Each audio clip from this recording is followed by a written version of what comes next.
પોતાના પરિવાર હારે જીવવું છે, મન મક્કમ કરીને એકવાર દાદાને કહેશે તો દાદા એનું બાવડું ચાલે ચાલે ચાલે. પછી કાલ તમે આવીને એવું કહેજો કે ભાઈ અમે બીજી વાર આવ્યા, મારા બહેન ના થયું, તો એમાં અમારો કોઈ દોષ નથી. તો આપણે નક્કી કરી લેવાનું ભગવાને આપણને આ કરવા. સમજાય? આ બંધ થઈ જાય તો એમ તમારી પાસે ખોટી કોડી નથી માગતા, ના બંધ થઈ જાય તો અમને કંઈ ફેર પડતો નથી. અમે એવો ઠેકો નથી લીધો દુનિયાને સુધારીને જવું. મહેનત કરીએ છીએ, જેટલા એ માર્ગે જાય તો ભલું છે, બાકી જે કરવાના એ હરકતો કરવાના છે. આટલા બધા સાધુ સંતો મહંતો જતા રહ્યા, એ બધા ના જગાડી ગયા. ભગવાન રામ જેવા પોતે જતા રહ્યા તો એ બધો સફાયો ન કરી ગયા, તો અમારે શું થશે? પણ કંઈ ના કરવું એની કરતા કંઈક તો કરવું.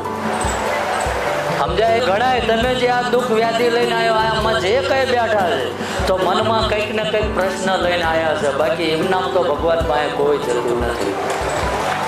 જાય હે?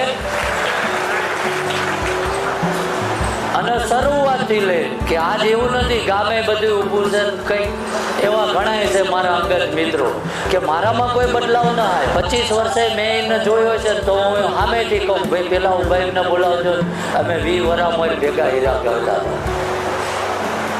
સમજાય? હવે માણસ ઉપર જાય પછી એમ કે હા ભાઈ એ સમય હારે હતો, હું હતો, હવે એ બધું નથી, હું બદલાઈ ગયું. બદલાવાનું નથી, બદલાવાનું છે પણ અંતર આત્માથી, દુનિયા માટે નહીં. સમજાય?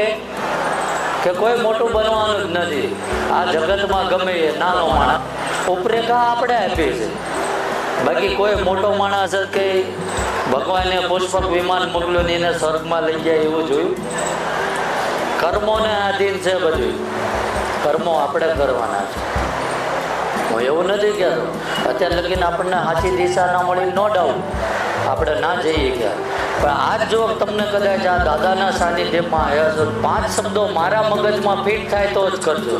હું એવું નથી કહેતો કે લઈને જજો. જીવન તમારું છે, કેવી રીતે જીવવું એ તમે નક્કી કરજો. સમજાય? હા એમ. કારણ કે જો અમે અમારામાં બદલાવ લાવ્યો તો અમને અમારું જીવન તો સુધર્યું, પણ બીજા 25 જણાના જીવન સુધા બન્યા છે. હું કોઈ સાધુ સંત સંન્યાસી ફકીર બાબા નથી. તમે જીવો એમ જ જીવું છું. તમે જેટલા કલાક કાર્ય કરો છો એટલા કલાક હવે નોકરી જાઉં છું.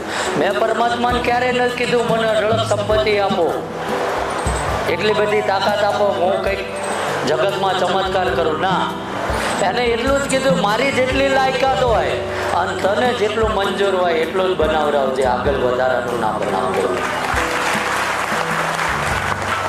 હા એમ. તમે જે આજ આવીને ઘણા મને એમ કે કેટલું બધું દુઃખ છે જીવનમાં, કંઈ વધ્યું ન હવે આત્મહત્યા કરવાની, તો એ બધું પૂછવા હાટમાં અહીં ધક્કો ના ખવાય, પી લેવાય દવા. એવા માય કાંગલાની આ ધરતી ઉપર જરૂર જ નથી.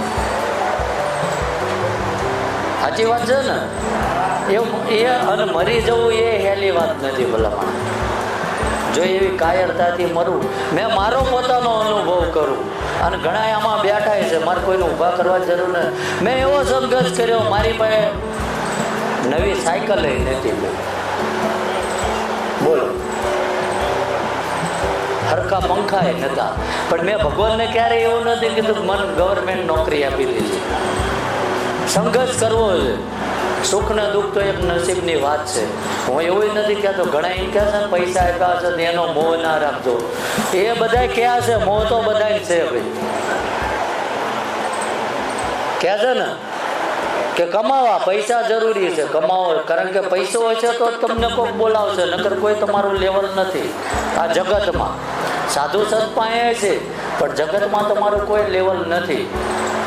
સાધારણ દાખલો આપું કે કદાચ તમને એમ થાય કે તમે છૂટક મજૂરી કરો છો, કંઈક આશા બંધાણી, તમને એમ થયું થોડીક જમીનની દલાલી કરવી છે તો એમાં સારું મળતર છે. આવું લોકોની મનોગ્રંથિ છે કે એકાદું 5 વીઘાનો સોદો કરાવો, 1 લાખ 2 લાખ 2ની ફીટ થાય છે ને? આ કે ના તો બોલો, આ નગર પડ્યું મૂકું, મારા હાટું થોડો બોલું છું. ચમત્કાર જોતો બધા કે આ એમ પગે લાગ્યું સુખી થઈ જાય, એવું ભ્રમમાં આવતા ને અહીં એવું કશું છે જ નહીં. થશે જે પોતાના બદલાવમાં લાવ્યો, પોતાના જીવનમાં પરિવર્તન લાવ્યો, સારા માર્ગે ચાલ્યો, એના દાદાએ પરચા આપ્યા છે. બધા માટે એ પરમાત્મા જેટલાના ગાળિયા કરીને આવ્યા એ બધી ખબર છે. સમજાય? એટલે એક સાધારણ ઉપમા આપું તમને કે જો તમે સાયકલ કે મોટરસાયકલ લઈને કોઈને જગ્યા બતાવવા દલાલી કરવા જશો તો સામેનો વ્યાપારી હશે એ તમને બાઇક જોઈને તમારું તારણ કાઢશે કે આ વાત વટી હલો છે, આમાં શું હોય. પણ એની એ જ વસ્તુ તમે ફોર્ચ્યુનર લઈને જશો તરત કહે છે કે હા તેમ કરો એ ઠીક કહે છે ને. એટલે દેખાવ થઈ ગયો છે, જગતની અંદર દેખાવ છે. આપણને સલાહ આપવા વાળા એમ કે ભાઈ પૈસાનો હું મોહ છે, તો તમે આલીશાન જિંદગી કેમ જીવો છો? હું કોઈનું નહીં, હું નહીં કહું, ખુલાસા નહીં કરું, તમે બધા સમજદાર વર્ગ છો, બધાને બધી ખબર પડે. આપણને ક્યાંક પુણ્યદાન કરવું હું ના નથી પાડતો, આપણે કમાવીમાંથી કરવું, પણ યોગ્ય જગ્યાએ કરવું. તમારું મન રાજી હોય એવું જરૂરી નથી કે ગમે એટલો કોરો ચેક આપી દીધો. આપણને ભગવાને યથાશક્તિ 500 રૂપિયાની મજૂરી આપી તો ભગવાન એવું નથી કહેતો દર વર્ષે લાખ રૂપિયા દાન કરી દો. તમારામાં એટલી તેવડ છે કે તમારું ટિફિન બને છે તો મેં 2 રોટલી વધુ લઈ જાઓ. રસ્તા ઉપર કોઈ ભૂખ્યો માણસ હોય, કૂતરું હોય, એને ખવડાવી દો, એ પુણ્ય જ છે. ભાઈ તમે એવી ગ્રંથિ બાંધો મારું આટલા લાખનું કામ થાય મારે દાન કરવું કહો છો ને. અને મેં જાજા ભાગે હું અહીં સાંભળતો હોય કે મેં દાદાનું આપ્યું છે, મારું કામ થાય આટલા નાળિયેરનું તોરણ બાંધવાનું છે. હવે નાળિયેરથી હું લેવા દેવા ભગવાનને? હું કોઈનો વિરોધ નથી કરતો, પણ યુગોથી ભગવાન નાળિયેર જ ખાતો આવ્યો. રોજ આપણને બટેકાનું શાક આપશે, ભાવશે? આગે ના તો બોલો.